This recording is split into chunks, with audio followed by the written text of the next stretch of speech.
ವರ್ಷಾನುಗಟ್ಲೆ ಮುಂದುವರಿಯಬಾರದು. ಇದು ಒಂದು ನಿರ್ದಿಷ್ಟವಾಗಿ ಕೆಲಸ ಆಗಬೇಕು ಅಂತೇಳಿ ಆದ್ಯತೆ ಕಾರ್ಯಕ್ರಮವಾಗಿ ತೆಗೆದುಕೊಂಡಿದ್ದೇವೆ.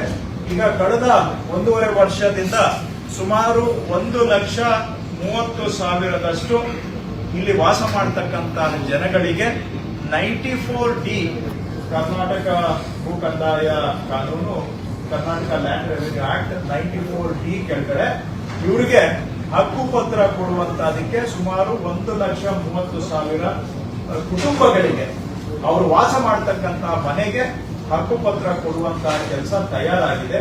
ಇದರಲ್ಲಿ ಮೇ 20ನೇ ತಾರೀಕು ಅಷ್ಟೊತ್ತಿಗೆ 1 ಲಕ್ಷ ಹಕ್ಕುಪತ್ರಗಳನ್ನು ರಾಜ್ಯದಲ್ಲಿ ವಿತರಣೆ ಮಾಡಬೇಕು ಅಂತ ಹೇಳಿ ನಾವು ತೀರ್ಮಾನ ಮಾಡಿದ್ದೇವೆ. ಸುಮಾರು 1 ಲಕ್ಷ ಹಕ್ಕುಪತ್ರಗಳನ್ನು ಬರುವ 1 ತಿಂಗಳಲ್ಲಿ ವಿತರಣೆ ಮಾಡಿದ್ದೇವೆ.